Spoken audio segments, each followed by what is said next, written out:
Welcome to the channel for the first time viewers. Welcome back from my existing subscribers. Today I'm going to go through my adrenaline settings as well as my recording settings for those of you that want to kind of record some content. So once you've already installed the AMD adrenaline software, you can just right click on your desktop. It may be on the second page, so you hit show more options. You should see AMD software, or go into your start menu and you'll see it under your recently added stuff there, right? So here we're going to go to recording and stream. The first time you click on this, it's going to ask you what you want to do essentially.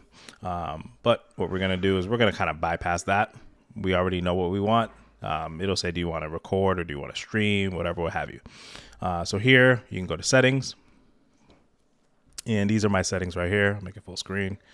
Record desktop needs to be on. That way, if a game, for whatever reason, doesn't give the portrayal that it's full screen, you'll still be able to capture your gameplay. You could turn on borderless region capture. It just allows specific windows to be captured. Normally, I turn this on, but for whatever reason, it's off right now. I'm going to keep going. My bitrate that I use is 70 megabytes per second, so 70 MB. And the audio bitrate I just cranked up to the top. You can lower this if you start to see like some stuttering issues, or not necessarily in game, but when you go to play back the audio, if it's messed up, try to lower this back to like 192.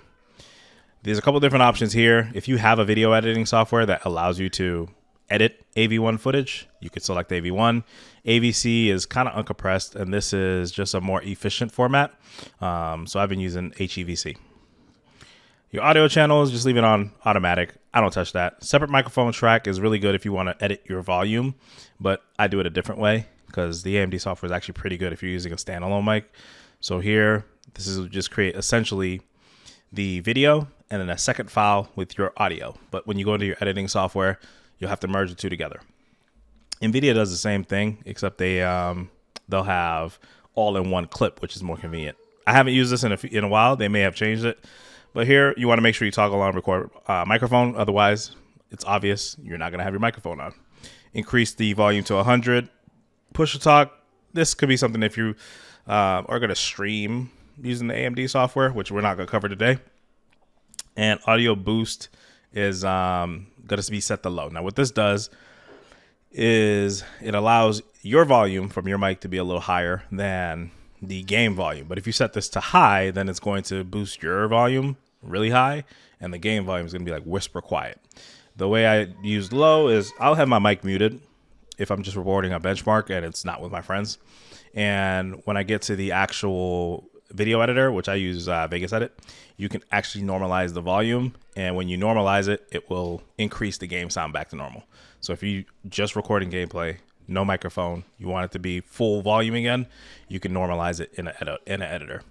I don't touch this section. This is for live streaming, but this is where, let's say you're streaming on YouTube, you can set it to like 14, 18 megabits, which is a lot more clear than what something like I don't know what Kick gives you, but Twitch is going to cap you out at about 6, which to me still looks bad. But you can change your resolutions here. I created folders in advance, but here you can select what folder you want your recordings to go to. So here I have my AMD folder when I'm running an AMD GPU, and this is going to be my NVIDIA folder. This is where I render all my videos, and this is when the occasional times I have to use OBS to record because MSI Afterburner doesn't work, and I have like the AMD or the NVIDIA overlay. So that's just my folders. The way you do that, obviously, is you would buy an external drive, which I'll link a 4 terabyte drive. It's like $100 in the description. You go onto that drive. So for me, it's Project Drive. And you can just create a new folder right there, folder, and then keep it on there so that way you can get back to it quickly. What you do here is this is the instant replay section. I selected system memory, but you could play with this, select disk storage, or you could select system memory.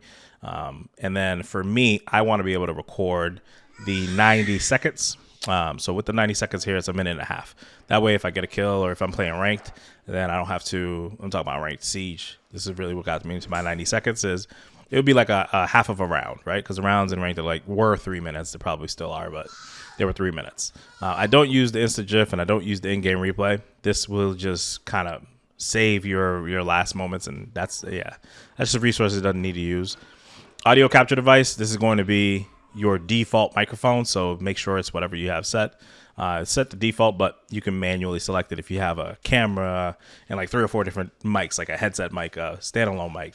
You can manually select it here. Obviously, you can increase or decrease how long the instant replay will work. Some people like to record the last 15 minutes. Some people do 5. Some people do 30. And then they'll just edit and chop it down to whatever they want. So that is all of the recording and streaming settings. I'm going to pause the video here, and then I'm going to jump into the performance settings. Okay, so now continuing on, we're going to hit the performance tab, and you can click on tuning. And some of this is coming straight from my BIOS, so the 200 megahertz offset for my AMD CPU is right here. But this is my settings here. I have plus 15 on the power limits. You know, power tuning needs to be on. You go and turn these radio buttons on to access some of these additional features. AMD gives you a 0 RPM mode, so if you never want your fan to really just chill out, then you could just go ahead and uncheck that. But advanced control needs to be on. This is the frequency that I'm using. I sometimes will use, 1135 with 30 as far as the frequency. But this is the most consistent really undervolt / overclock that I have. Usually this is at 1150. The lower you can get this number while keeping this number high, the better your overall performance, let's say, will be, right? And then right here, this makes a big difference, but anything over, 2684, I start to have issues. So I even took one further step back and just dropped it to 2664. Now this has a 14 megahertz drop off.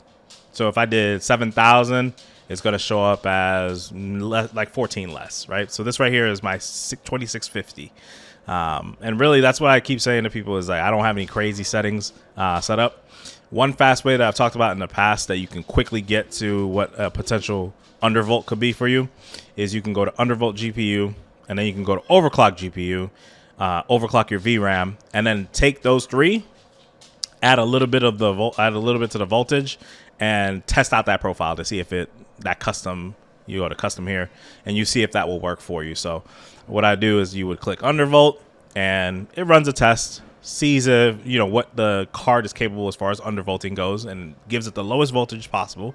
Then you go to overclock, and it tells you, okay, this is going to be your max like automatic overclock. And then you overclock your VRAM, and it tells you kind of where your memory will play a role.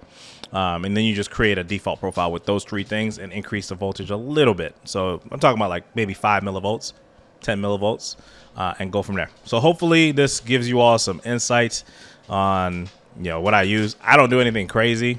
I'll give y'all one more golden nugget. I talked about this in my Windows optimization for a normal person. And right here you have startup apps. And right here I have AMD noise suppression is the only thing that's on. I just too lazy to turn it off. But everything here is at the off. So nothing really boots up with my PC. Right? And that means that Steam isn't updating a game when I'm playing Warzone on Battle.net.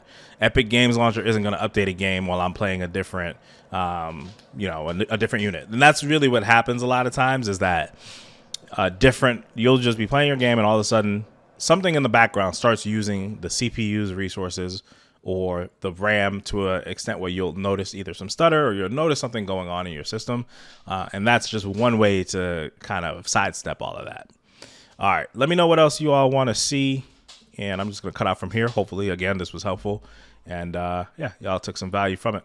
All right, catch you on the flip. Be easy.